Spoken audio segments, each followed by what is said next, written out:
What's up? What's up? What's up? What's going on, everybody? Welcome to our weekly Privy call, YouTube Live, LinkedIn Live, wherever you're watching this live. We appreciate you. Bear with us today. Benson is in a hotel with Wi-Fi that's hit and miss, and for whatever reason, my house Wi-Fi has been hit and miss as well too. So if for whatever reason it's glitching, we tried our best, but we want to just set the expectation accordingly that we are here to provide as much value as possible. If you are watching this for the first time, make sure that you are engaging, interacting in the comments. There is plenty of connections and relationships that you could form, all just here watching us together. Today's topic is going to be is how we can go in and show you guys 5 properties to go and write offers on.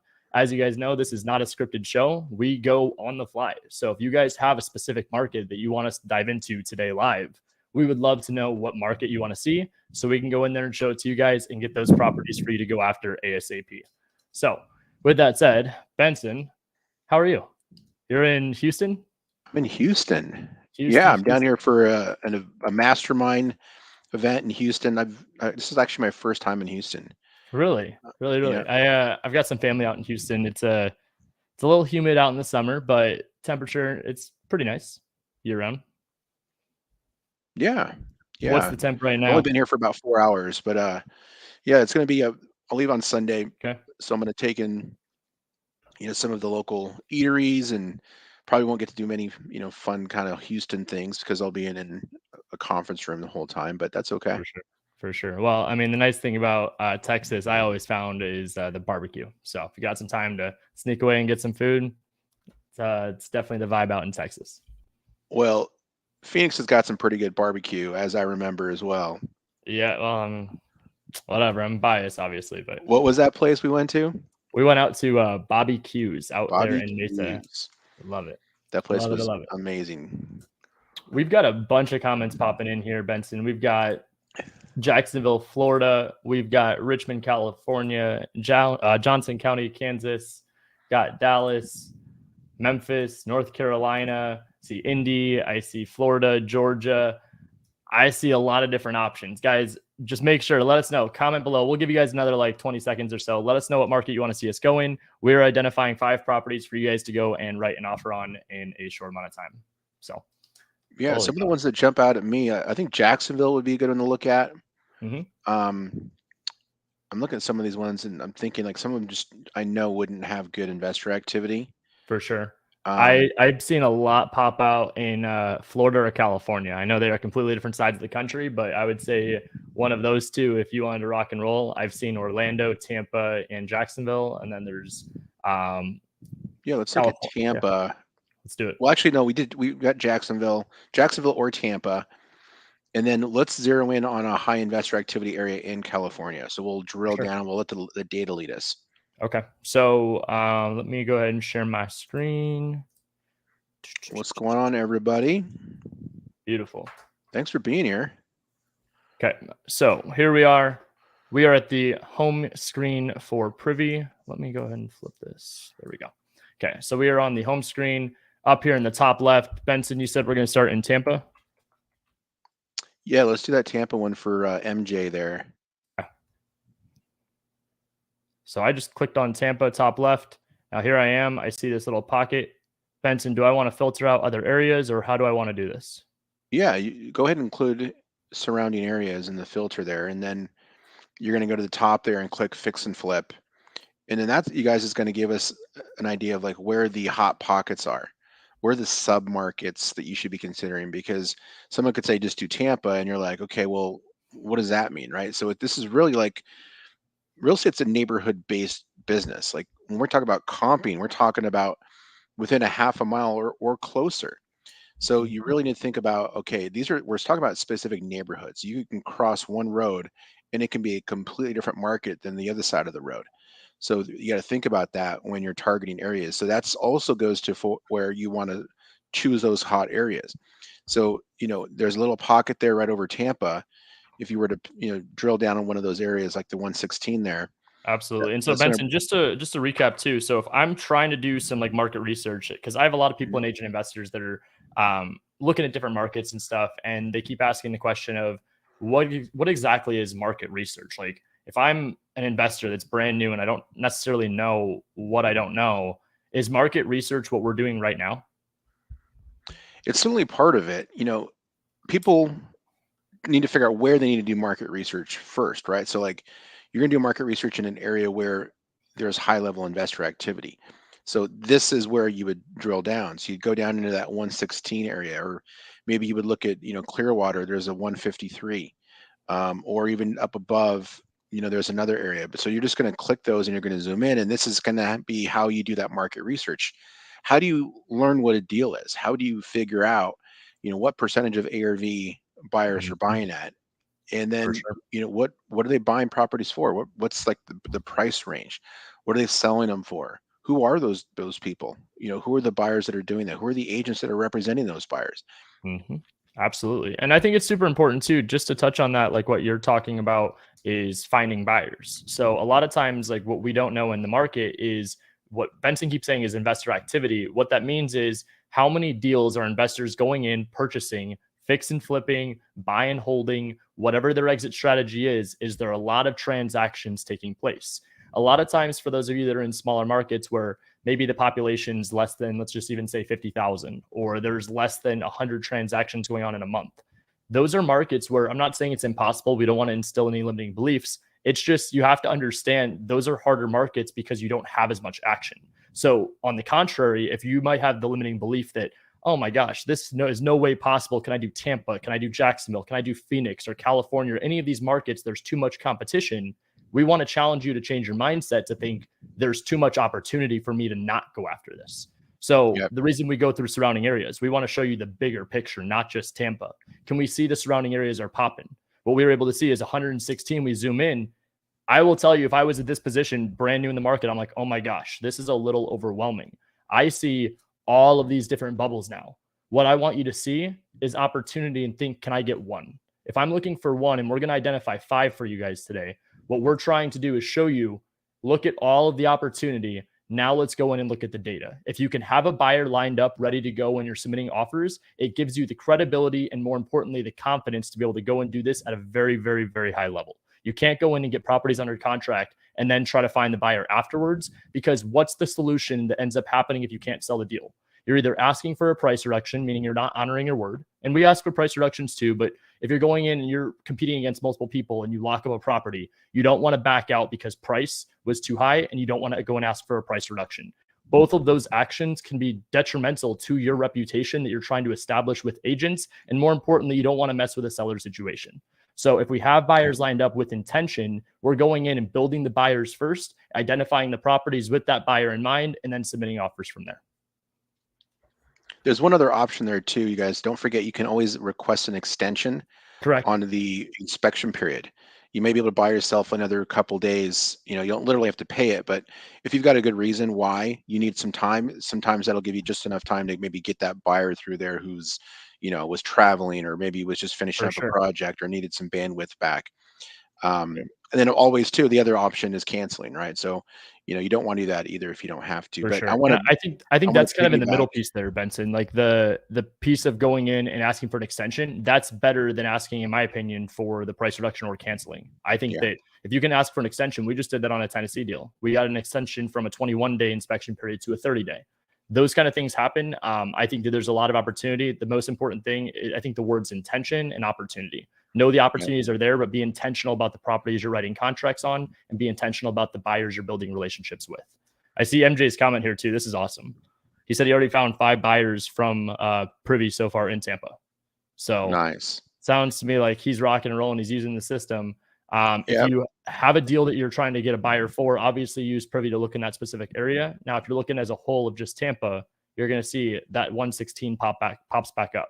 So Yeah, Benson, once we zoom out a little bit, I yeah, want to add one more thing to that before I forget. please, So when you do ask for an extension, remember that you need to make sure you guys request it properly. Like you're not going to the listing agent and say, "Hey, we need more time to find a buyer." Right?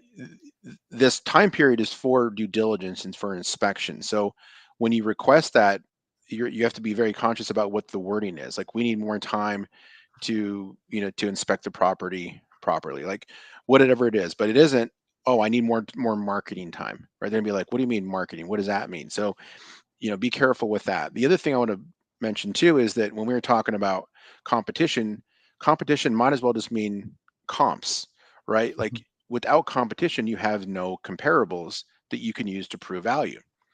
And also too, competition is buyers. Like every one of the people that's on here that you think is competition, those are all buyers. They're all people that can go on your buyers list. So it is just about reframing what it is you're seeing here. Just getting out of your own way, getting rid of those limiting beliefs, and then just thinking like every person here is an opportunity. Absolutely. I love it. So Benson, we see the 116 again. If I click in, I zoom in, there's a lot of stuff in this 116. Yeah, let's get a little closer here so we can get those individual properties, Okay. and then we can start to look at a few of them and get a sense of like what people are actually doing there. Correct. So we see all of these, and because I haven't clicked the green button, these are the sold properties that are investor fix and flipped, correct?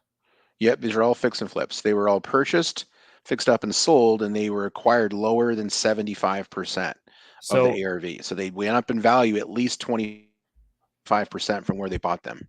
I'm curious, what's your opinion on, in this case, I would say that there's a lot of activity. Now, do you think maybe that the ARV is too high? Do you think that maybe that people, this is how long, last 12 months? Should we try to shorten this list, or do you think that it's good to go broad and talk to as many buyers as possible? No, I think this is fine because we sort these by sold date. So the Yep. people who sold most recently are at the top of the list anyway. So if you were to click that one on 23rd and we look at this property, we can start to inform ourselves on like what a deal is. Hmm. So you obviously, because this is direct to MLS, we've got like the rich property photos. You can see there with the blue tab, you see that comes from MLS, so you can see who the agent was if you're looking for an investor friendly agent. Um, and then down there in the property remarks, you get that stuff when you've got direct to MLS. You guys, for those of you that haven't seen this report before, this is called a live CMA or comparative market analysis. It's just a fancy word for a property report, but we're pulling in data from multiple sources and putting it all into one place so that you have that all that information at your fingertips. Even an Hmm. agent who's trying to like comp a property out, like the MLS doesn't do this, right? This is the way we pull in that raw data and we're making it actionable and we're curating it in a way where it's for real estate investing. Right. Um, so that information would show in their listing, but we're showing it in this single format. And plus, we also add on top of that, on the bottom of this is the public record data, so you can see who the owner is, if there's a mortgage on it, you can see the property history. You can see all like the price changes and updates there. That's really powerful in seeing like motivation. Like if you see consistent price reductions over time, Hmm. then they're motivated to sell. If you Absolutely. see like a bunch of status changes, it goes from listing to under contract, it's listing to under contract. Like, well, what's going What on there? happened? Like, Yep. why does this thing keep falling out of contract? Is there something with the property that people just don't know on first pass, and then they find it in an inspection? You know, Hmm. all things you couldn't find from public record data. Absolutely. And there's a couple comments just to address really fast too. Patricia said, you don't like asking for reduction. We absolutely will ask for reduction if that's a resort that we have to go to. We'd rather ask for reduction than canceling, but case by case. And then we had another one from Amazing Woodcrafts. When joint venturing to a wholesaler with a buyer, do you assign the wholesaler to the wholesaler and then send the contract to the title company? Yes. You would get the property under contract with either an assignment contract. Well, so you'd have it under contract with a purchase contract. You would use an assignment contract or a separate purchase contract to then double close. But whatever it is that you decide to do as your strategy, you would take that document executed to your title company. Okay, so Benson, we're looking at this one. And again, if you guys haven't watched this series, I think this is extremely valuable for trying to get your first deal or even try to get the next deal. Part of this stuff is what we're going to do is these are things that my team, myself, we do this in Privy every single day. What we do is we try to focus in when we're building buyer relationships on the photos. It is completely contrary to what we preach when we're looking for deals. When we're looking for buyers, photos matter. When we're looking at deals, data matters. So in this case, because it's the buyer, I was just scrolling through the photos. I don't know if you guys saw that. I want to see what kind of quality work they do. I want to make sure and verify this was a flipped house, but also what kind of work. This is beautiful, nice tile, nice baseboards. Nice. This works perfectly. So now we're scrolling down. This is the next part that adds to what I do. I can see the before and after. Now, in a perfect case scenario, when you're trying to build a relationship with a buyer, the bonus point that I find is when I can see someone that bought the house previously on the MLS. most of the deals are bought off market that investors are finding. So if they can go in and show that it was even something like this where it's public records, having the after photos where I could just make a judgment decision of looking, can we probably agree as a group? I know this is not rocket science, but does this look different than this? Yes. Okay. Well, now we can verify that this person went in and renovated the property. If we had the before photos on the MLS, it would verify this person's willing to buy off the MLS, one. But two, it shows us what the condition was on the inside as opposed to Google View. But while that doesn't matter as much, what matters is next the data. I want to see that they bought this property at 70K, 19% of ARV, and they sold it at 360. Benson, how does somebody find a deal like this? Are these even out there? Oh, they're out there. I mean, it's rare to find something that low for an on-market deal. For sure. But you do see those off-market too. It's just this one was a unicorn deal. Like this is a deal that you could spend a 10-year wholesale career searching for and never find.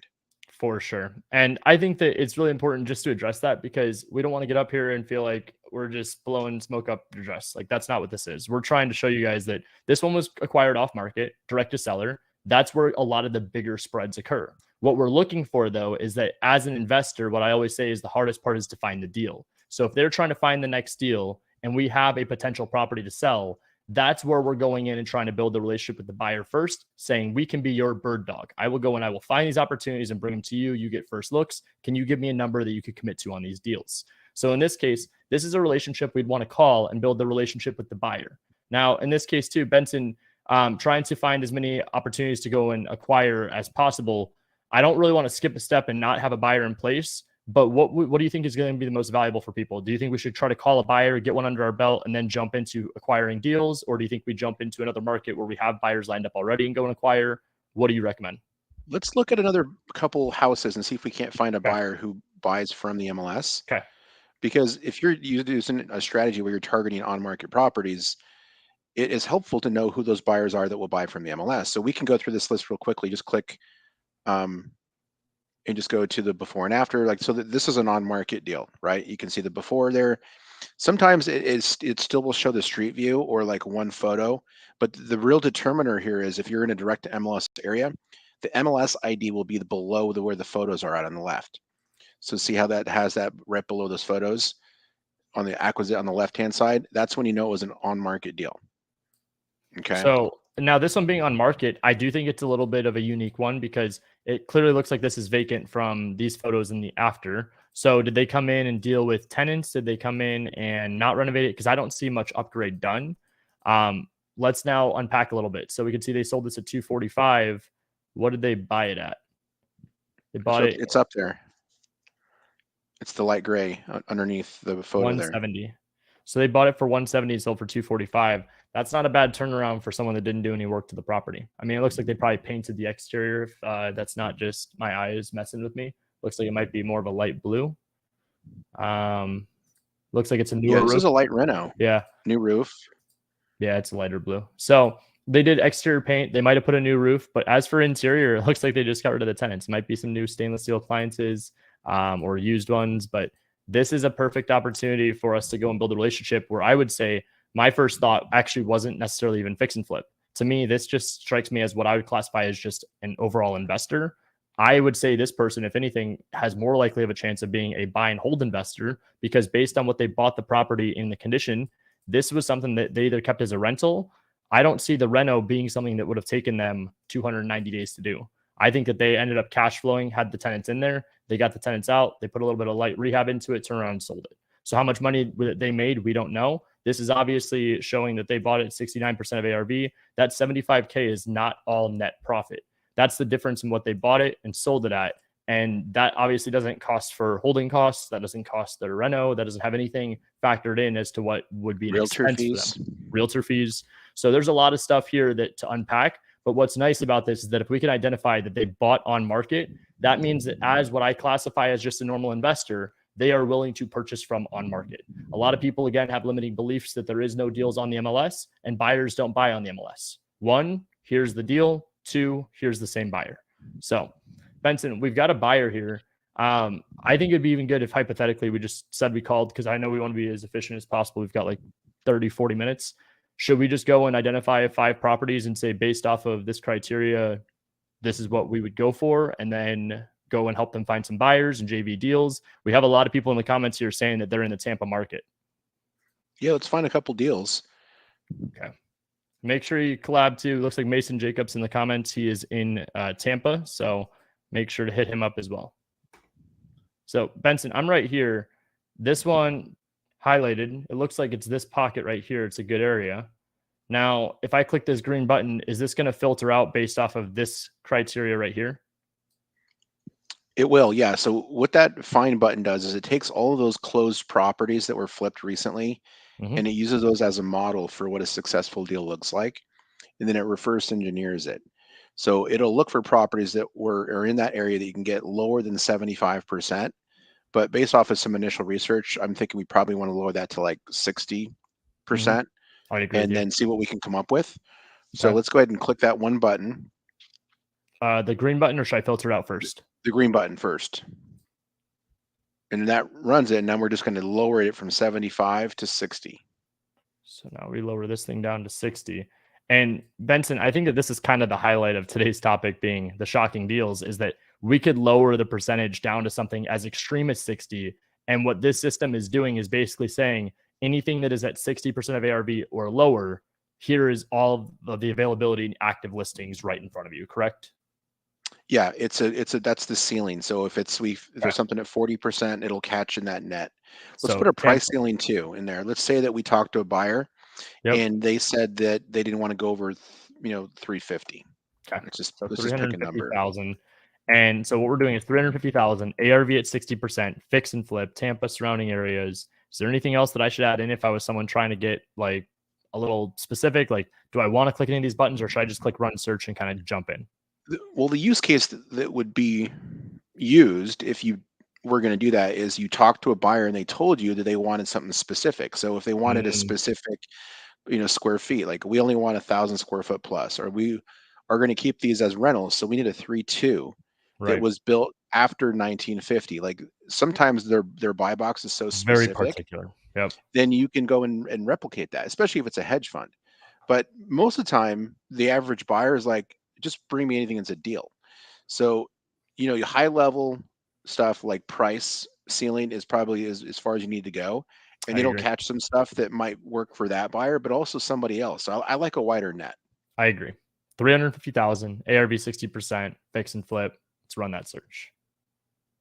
So just off the start of being zoomed in as we are, if I were to zoom out, I would assume it's going to show more, correct? It'll show more. Yeah. Oh. You can zoom out a little bit more. So now we're still in the Just go highlight of out one Tampa, notch. but look at all of these opportunities. So if you guys remember, the 116 looked like it was going on pretty heavily right here. So if we're saying 116 opportunities are right there, and I'm able to identify 4 just from the looks at this, what do you think that I would advise that you guys should do as your very first properties that you look at? I'm telling you, without even hesitation, your answer should be right here. These three, and especially these 2 seem to be in the pocket where a lot of stuff is going. I love to see arrows red pointed down. That means there's price reductions going on. Look at this, listed 300 days ago. There's a story to be told about 1708 East Wood Street. There's something going on there. I don't know what it is, but I would tell you with full confidence, this is worth having the conversation with the agent. Benson, do you think that we should call him? Oh, heck yeah. Let's do it.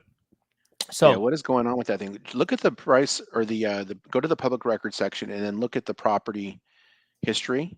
And I want to see what the price reductions look like. Like what's been going on with the status changes.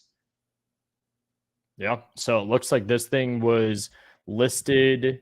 Status was active back in June, and that was at 199. So they've gone from 199 to 125, with the biggest change being in the last, what was it? Not even, it's 11 days ago. They dropped it $25,000. So they dropped it from 199 to 185, 185 to 150, 150 to 125.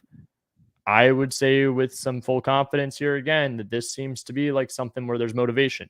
So for those of you that are even in creative finance, not that I don't really specialize in that, but I would say if this is something that where price is the biggest hangup, maybe you go in and try to get the terms. You don't know until you call. The format of what we do is we're going to try to discuss the property condition. We're going to figure out the seller situation. And then I'm going to jump into it and figure out what exactly the price is that makes sense. And if the terms align where it might be something we transition off to creative finance. So Yeah, ask if they know why it fell out of contract back in February. okay, let's do it. Like something happened with the inspection, right? Something happened. They went in there, they inspected it. It was going to be way too expensive. They got a roof issue. You can see the tarp on the roof. Mm-hmm. So you can see you can talk about the roof issue. It fell out of contract several times. Like what's their lowest offer? What will they take? Like they dropped to 25 grand. They're motivated to sell. It's just what's that price going to be? Absolutely. And from YouTube's view, we are not allowed to give you guys any phone numbers. So I just looked it up. I copied and pasted into Google. The number will show up.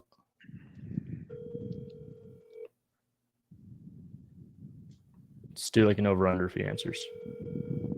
I'm going to go no.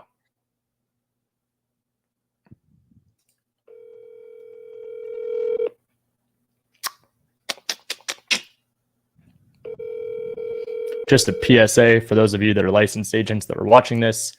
I love you. Can't hate me because I am a realtor. This is not acceptable.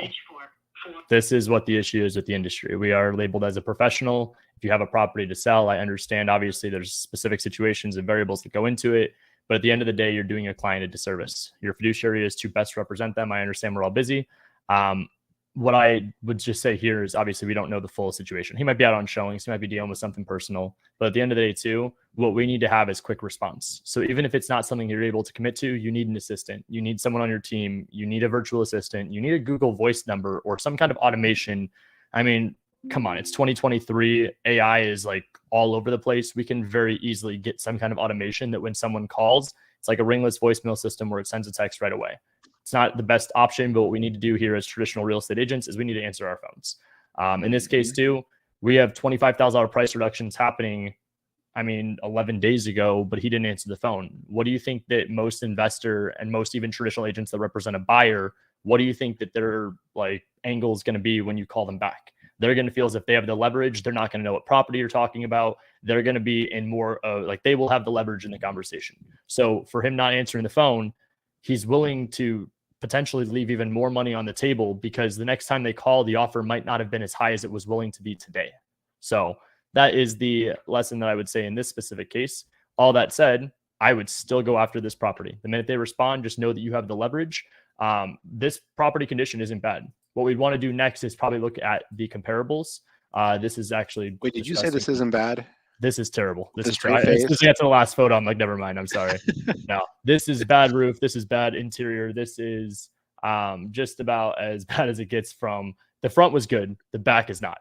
So we don't even say this is going to be putting lipstick on a pig. This is something that might even be a teardown. So the value's going to be in the land. So if we're going to do the comparable properties, remembering that we had 116 activity like active around us going on with investor activity, now it's a matter of seeing what is the value of the land, because that's what it's going to come down to in this one. This isn't something that I think you can even go in and save here. Look at this right here. Well, let's look at the percentages there on some of those solds. Like let's sort those comps by distance. Okay, so should we and then settings here?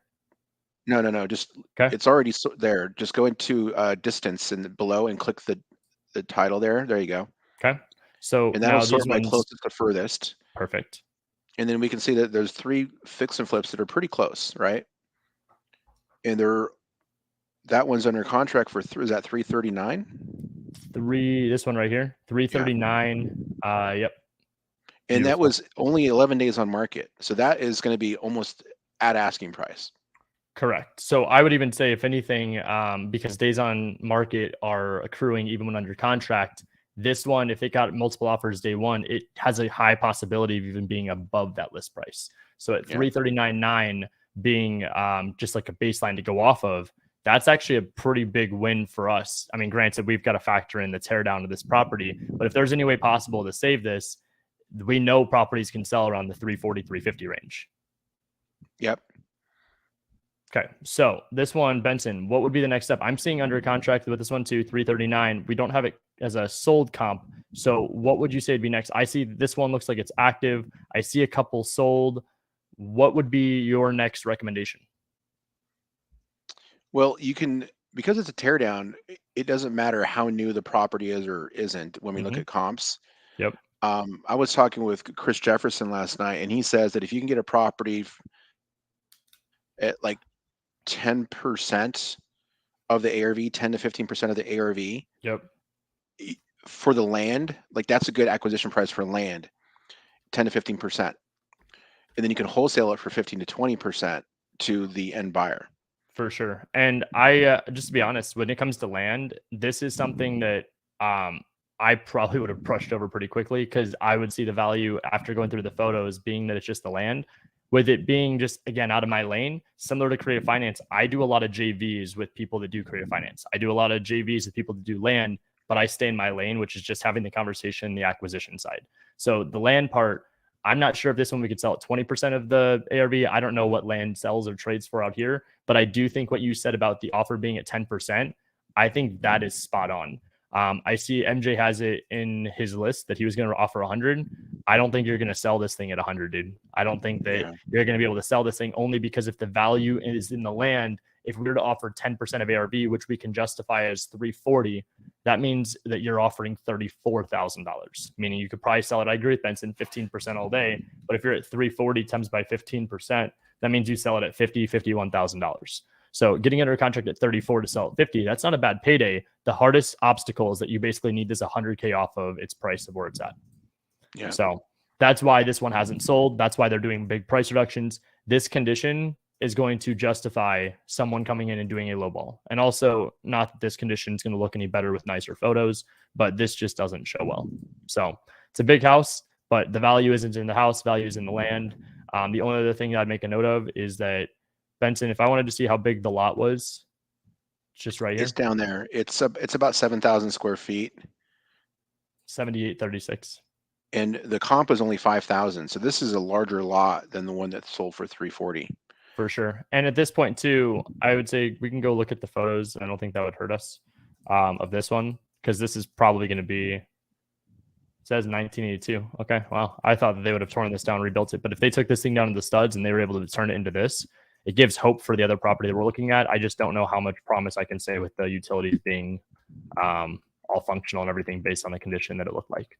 So yeah, I wish we could have talked to that agent. I really want to know what the story is about that other house, because guess what happens when they get out of a contract, they have to give them the inspection report that explains why they got out. And so this agent knows what's wrong with that property. They know if there's mold. They know if there's like major issues. And at some point they have to be able to disclose that. And I don't know what the rules are in Arizona, but there's certain information that when they get back from inspections that they have to disclose through the property disclosure. So most universal rule of thumb for this is that when an agent gets a deal that is like backed out on, whenever they have the inspection, you now don't get the luxury of saying, I didn't know when I was disclosing. And I even think that's a loaded shit. Sorry. But once you have the inspection report back, you have to disclose everything you know. So that's why it's also not in anyone's best interest to back out on deals, is because you're hurting the seller's leverage to go and get another fair priced offer. So sometimes, obviously, in condition and situation, the seller is willing to give up the price. But if they are willing to make a deal happen with you and then you can't honor the terms of the contract and you have to back out, the inspection stuff is typically always disclosed by the seller. So there is specific things like where mold and all that you do have to disclose. There are some things that are fully extreme that you don't have to disclose, but that's just state by state, market by market. In Colorado, you don't have to disclose if somebody was murdered in the house. Same thing in Arizona. You don't have to disclose if someone was murdered, but if someone were to ask if there was like a sex offender or anything like that, we have to disclose it with, hey, here's all the resources. You can go do your own research. And then if they were to ask us to do it for them, we do have to say yes. So there's a lot of stuff that's always fun that we jump through, but that's the name of the game. I mean, I could tell you I was at a signing on Friday and I was talking to our title rep. She's done probably close to 10,000 transactions. And we were talking about some of the crazy things we've seen. There isn't really much in real estate that would surprise. I would say people that have done a certain amount of deals, you've gone through the hoops, you understand the crazy things, and that's the fun part of this journey. I mean, in 35 minutes, when we've been stopping, explaining things and slowing it down, we've still identified a potential property to go after. Is it a sexy one? Are the numbers great? No, but we were able to at least help MJ here too, where he was about to offer 100K on this. We're like, absolutely no way, Jose. We are offering $34,000. So don't go and try to like bid it up and compete against each other. Let's collaborate here, and whoever gets the contract can probably find somebody else, can find a buyer, and you guys can JV the deal together. You guys, and there's still a possibility that property could be flipped. You just have to get really deep into the construction costs at that point. You're not going to be able to use ratios. to come up with that price. So you have to figure out, okay, what's it going to cost to rip that roof off, remediate all the mold, like rip all the drywall out and get it up to snuff. It's going to be a very expensive project. So you might be able to offer more if you can figure out what the real costs are to renovate it are. For sure. And that's where I was saying, like, when you get on the phone with the agent, you can get the story, because my first thought when I saw the front was, oh yeah, you could renovate this. It's not terrible. And then you got to the last photo and I was like, oh, I spoke 2 seconds too soon, because in my opinion, it's a teardown. You don't know until you talk to the agent, where they might say, oh no, the bones are good, but it needs a new roof. It needs new foundation. It needs just about everything to where it's worth it, probably just to tear it down. That's where you've got to go down the hole of figuring out, is it worth more to sell the land and tear this property down? Is it worth more to go and try to renovate it and save it? You got to figure out the cost that it would be, and then obviously what your buyer is willing to do. But I still think you guys can go after this. Yep. And we had another guy say, I made an offer on the property a few days ago. That area is really bad too. Yep. Yeah, I've heard that about Sulphur Springs. For sure. So, but here's the thing: the area is bad, but this is where everyone's flipping. I so it's like this weird dichotomy. You're not living there, so. Well, they're not, but people are buying there, right? So if they're flipping, people are buying there. So this may not be where you want to live, but somebody's upgrading their life by moving here, right? For sure. Who I don't know, and that's actually none of our business. It doesn't matter if it's a bad area, and that's it doesn't matter if it has high crime. It doesn't matter if XYZ. It just matters if people are flipping there and they're actually selling at the end of the day. That's all you need to know. Like, get that other, like, well, is there an Amazon facility nearby? Is it a investor friendly state? All those things don't matter. This is what matters for wholesale. This is it. And also, too, I would tell you that you got to remember, this is, again, the mindset shift. The service you're doing and providing in value to this community, you're actually helping everybody. You're helping neighbors by helping their value their property, by getting a property that needs to be renovated up and renovated. You're helping someone else, possibly if they're going to be a buy and hold investor, get into a rental property. You're gentrifying neighborhoods, and you're actually making more of a difference than you even realize. So if it's something area-wise where you don't love, just have situational awareness and don't drive out to that property. You could do this all virtual. You could do this all with the relationships of realtors and other wholesalers and investors. But if you could plug and play into these deals where the activity is going on, I mean, I'm zooming in while Benson was talking, because there's a lot going on over here. This one's active at 300. I see 389, 390, 330. I don't love that we're at 300, but does that mean that our offer is 300? No. It means that we could offer lower. And we have a comparable here that shows that it was 522 that just sold. I would love to see where this one is. That's new construction too. Which one? This one was 2022 build? Yeah. Where's the 522 at on the map? It's right there. Yep. So the nice thing about this is, though, too, obviously we can factor in that this is a new build. But if this is built in 2022, 4-bed, 2-bath, 1,720 square feet, 5,300 square foot lot, my first thought is, how comparable are we? We're a 3.2, 1,781 square feet, 1952 build, but we're a 13,000 square foot lot. So how much would I factor in the difference of the fact that we're not brand new and this one is? I would then go to, what's the upgrades? What's the benefit of where that lot is versus where our lot is? Do these two streets make a difference? I don't know until I do some more research, but let's look at the new build. Let's look at what this one was. The nice thing is, as well, it was built in 2022. We've got to figure out this story as well. And I don't want to go too far down the rabbit hole, but I would try to see, is this the first homeowner that's selling, or is this the second homeowner? What's going on with this property? Let's do a quick little search. Okay. Can you see a previous sale there on that? No, I don't see anything. So this is the first buyer.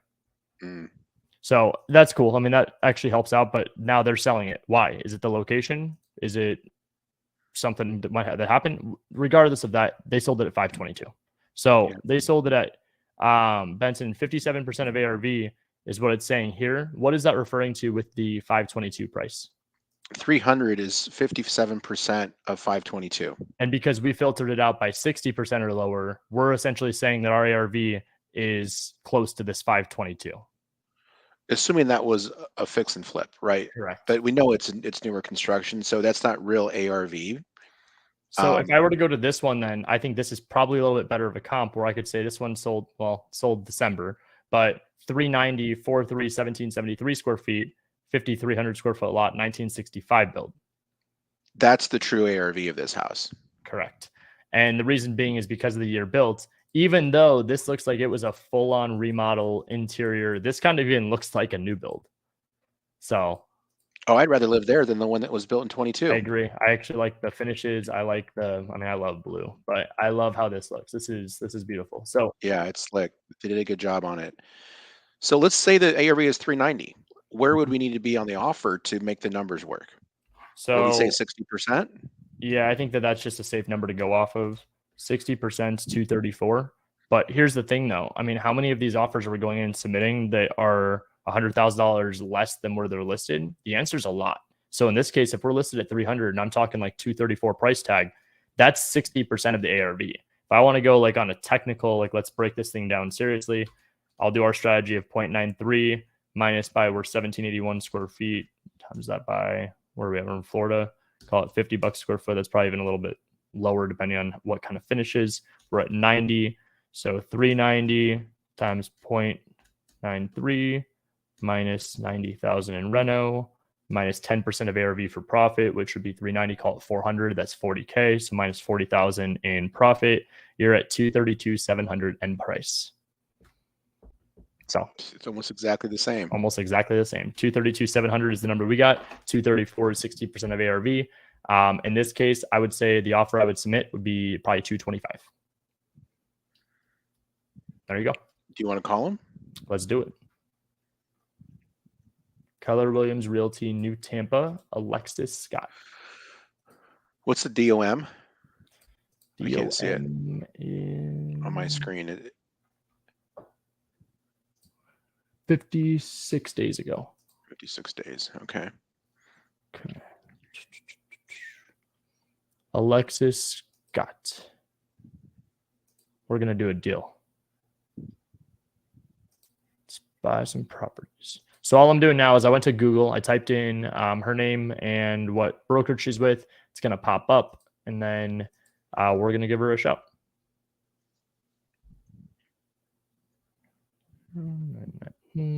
One. Verify that number very quickly.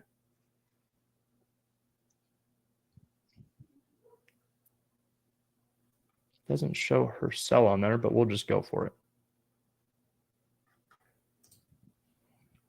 Come on, Alexis.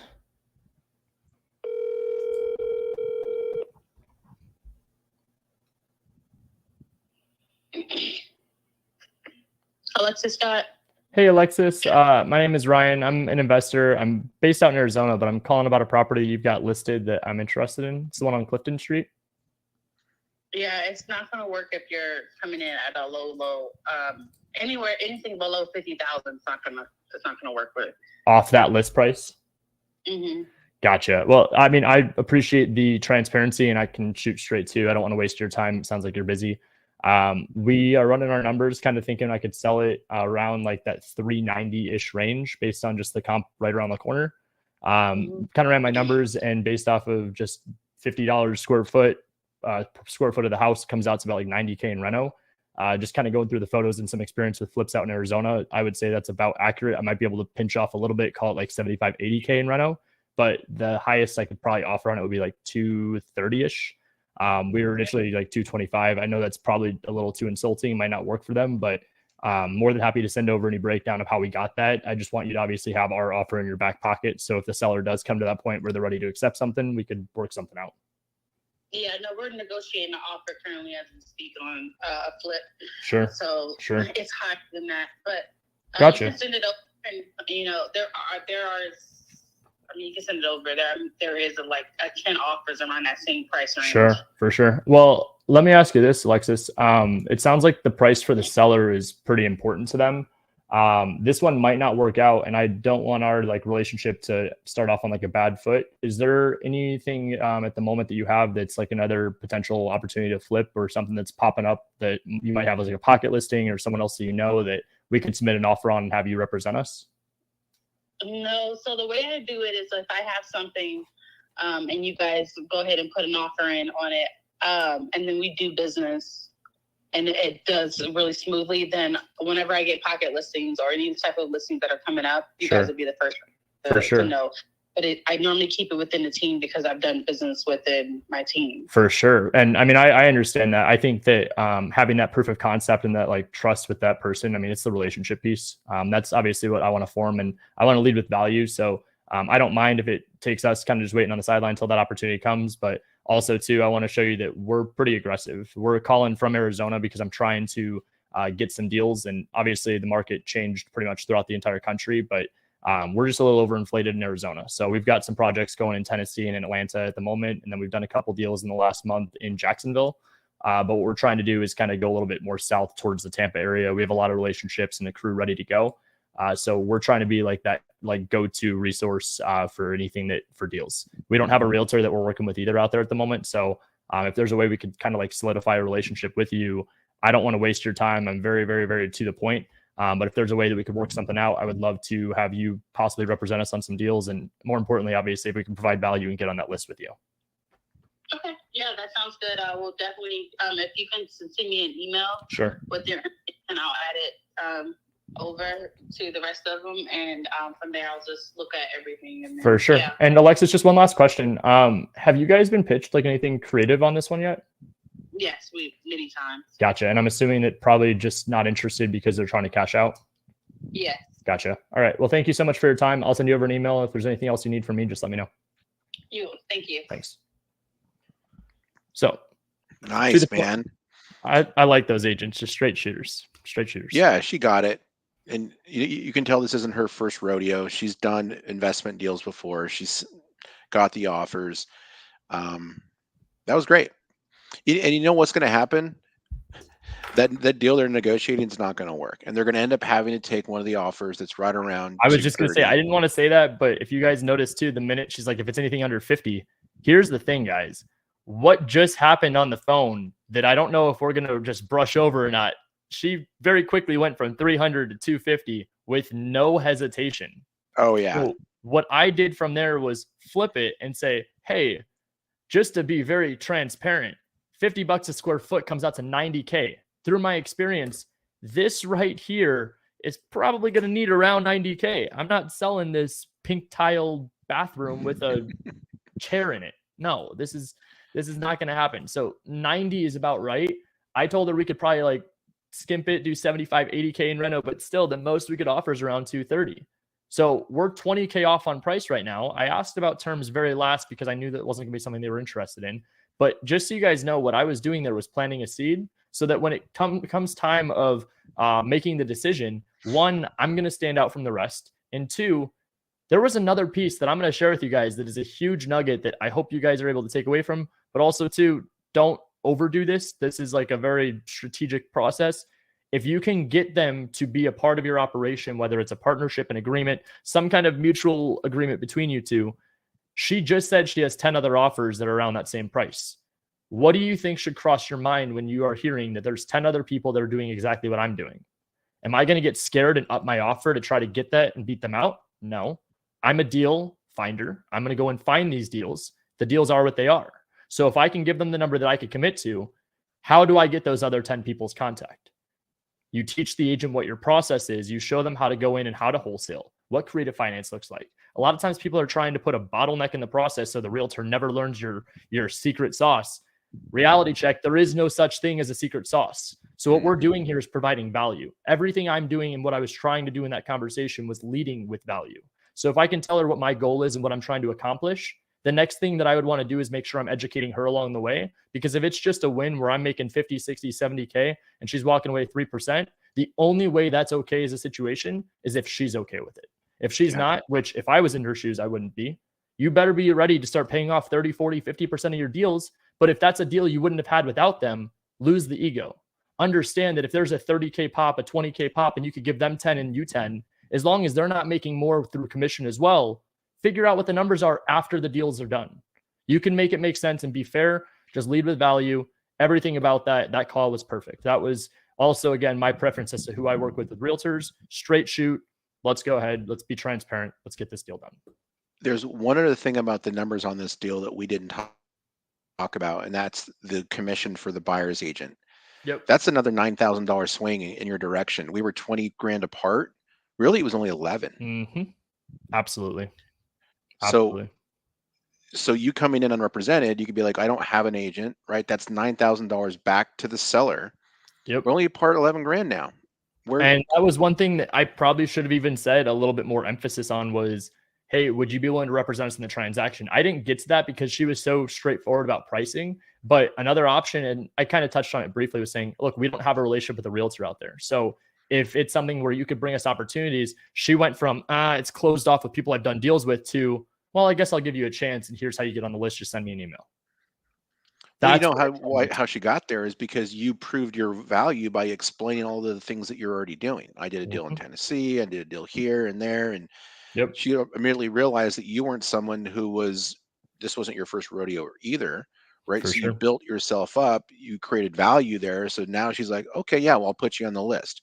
So don't just jump off the phone right away, you guys. And maybe you don't have a deal in Tennessee, but figure out a way to create value quickly. Like figure out what your spiel is. How are you going to bring value to the table? And maybe it's like, me and my team, like maybe you're part of Agent Investors, right? My group has done this many deals. Like there's a way of Mhm. of pitching it in a way where you're not misleading or lying about it, but you're just framing it in a way that makes sense. For sure. And it goes back to value. I mean, at the end of the day, I don't want people to get up here and lie. Actually, part of the reason why I'm behind the whole let's get everybody licensed to wholesale is to create some form of regulation. It's to understand that there is, again, no secret sauce that I'm even doing. It's just going and providing value and off script, have a conversation. The minute you start reading it line by line, trying to sound like a robot, or even more importantly, if you're trying to watch this and say, how do I sound like Ryan? Change your mindset and your beliefs to how do I be the best version of me? How do I figure out how to be the best version of MJ? How do I be the best version of Omar on here? All you guys that are watching this live, figure out what makes you you. Now, while Benson's saying it's all about positioning yourself and all that, that's absolutely the 100% the best thing to do to give yourself credibility. There's also nothing wrong with going and saying, I haven't done a deal before. I'm trying to find somebody that could help me and work with me. I'm looking for a realtor. I don't have one yet that I'm working with. That overly transparent side of things, what I want you to understand is the first part of what I always say. The hardest part of being the realtor is to find the client. So if you can understand that your role, not being licensed, is to have that agent, whether it's listing agent or a buyer's agent, represent you in transactions, you're providing value by being the hardest part of their job. The amount of realtors that spend countless hours and days throughout the week trying to prospect by posting on social media and going in and trying to provide value or whatever their title company's marketing plan is for the month, it's not working. What they need to be doing is open houses, cold calling, sending texts, building up their social media presence on reviews and testimonies and all these things. That's what makes them money. So when you come in and say, hey, I'm looking for a realtor, that's them saying, I knew doing that call yesterday, I knew doing that open house this last weekend was going to pay off. That's the reciprocity of how their business is. So the value you bring is going in and how to pivot in the conversation to whatever value. And I actually see Grant just said that too. Masterclass on how to pivot conversation with investor experience agent. You need to understand every bit of pivot. There was strategy and intention. The key words today, intention and opportunity. Opportunities are everywhere. The intention behind the conversation was to provide value. I don't care if I get this deal. I don't care if I get anything else out of it, because the amount of times I do these even live every week with you guys on Privy, the amount of times these agents will text, email, call me back after we're done on the live and say, that was awesome. Thank you. That's what this is about. It's the thing that I am doing very well here, which is standing out. You guys can do the same thing. Find your own personal touch to put on it. Absolutely. So Benson, we found two. We got this one right here. We're going to offer 34. Got this one we know is around 225, 230. And we could have found 5 times that match if we didn't sit here I and, agree. and teach the master class, right? Like, so you guys, this is more about how he's doing it, not what it is we're looking at here in the deals. Like you just want to research the market, learn that local market, and then take Ryan's approach and implement it in your own business so that you can get a similar level of success. But it's just repetition. Like the reason why Ryan is so good at that is because he does it all the time. So if you're not making calls, and if you're not ready to take action, then that's the problem. So get out of your own way and just get on the phone and start doing this. Start practicing. Get together For with sure. people here in the And group and and I'll tell you and guys do too, like like calling parties. what Benson just said about the repetition is the honest truth here. There is no special sauce. There was no one thing I did or went through or even paid to learn to be like, oh my gosh, I get it. Agents, this is amazing. What I got was experience from trial and error. And even so, part of the reason why I like doing this with you guys on Wednesdays here is because I'm able to throw myself into a different market and see what the responses are in markets that I'm not primarily focused on. We have done 2 deals in Jacksonville recently. We do have deals going on in Tennessee. But all that said, I'm just trying to get people on the phones as much as possible, because the minute you get on the phone, you can control a lot more than you think you can. And more importantly, this is the mentality most of us should have. But if you don't win here, you're going to learn. You're not losing anything. Maybe a little bit of time, but what you gain in experience and knowledge is well worth making that one phone call. So if you're overwhelmed watching this, you feel like there's so much information, start by rewatching it. Start by going back to this series and watch episode 1 to where we're at today at episode 10. In these 10 episodes so far, we've gone through all the process. We've gone through identifying deals, finding buyers. The whole goal here is to be able to do this with you guys as a group. We're not going in. I'm not going to go submit an offer on that property. My goal is to show you guys that I can have the conversation teed up for you. I will work on the relationships with the people we call. But what I want to do is be able to give these deals back to you guys. So bring the successes, bring the contracts to these every Wednesday. If you get it under contract, send us a message, let us know. We have communities where we'd love to be able to send your deal to other buyers. I don't need to insert myself in that deal. What we want to do is just lead with value. So hopefully you guys are finding that inside these episodes. Benson, do you have any closing thoughts or anything you want to leave everybody with? No, that was just great, man. Like, you guys just know that you don't typically have the ability to see behind the curtain on someone's operation, right? Typically, they are going to keep that close to the vest. They don't want to disclose their secret sauce. Ryan's a unique kind of guy where he wants to give back. And so don't take these for granted. Like, really go back and research him and outline, like, what just happened. What did you learn from that conversation? Write out what he said, turn it into a script that you can use, and then turn it in your own words and start to use it in your conversations. Like, this isn't just, Tuesday night NBC, TV, where you can just get a laugh and have some fun. Like, there's something to take from this. Take something from it and implement it in your business today or tomorrow, and then start taking action. Like, this in itself should give you the tools to be able to execute it, but also to start to build your own confidence so that you have the ability to get on the phone and start to make these calls. And then pretty soon Ryan will be having you on these calls. Like, we want to get to a point where we can start to bring some of you up here making calls with us. Absolutely. And guys too, just a little self promo here at the end. Obviously check out Privy. If you don't have Privy, you're missing out. This is what my team does all day, every day. Agent investors, if you guys like us, you like our community, what we do, everything around working with agents on market deals, hit us up. More importantly, where the promo is going to go, if you guys are on the fence about how to get your foot in the door too, we have an upcoming mastermind in May. We prioritize this to my diamond tier students. They get access for free. However, we are probably going to have 5 to 10 open spots available just based off of the RSVP count at the moment. So I'll be posting some more information on social media about this upcoming mastermind. Benson's going to be flying out to speak on Privy. We've got a lot of cool opportunities and some really heavy hitter speakers that are going to be coming in, flying in, and dropping some gems. So if you guys are interested, make sure to check out my social media, send me a message. We're going to have a promo code for Privy as well. But I would love to see you guys in person at a 2-day event. It's going to be great. It includes access to our course. But I think it'd be a great opportunity for you guys to get your foot in the door and, more importantly, break bread with people in person. So that's what I got for this episode today. You guys, I appreciate you. This has been, I think, one of the most valuable ones we've done. That conversation at the end was phenomenal. Make sure to go back and rewatch the replay, share it with a friend, and we will see you guys next week. Hope you guys have a great week. If you need anything, just let us know. Peace out. Bye, everyone.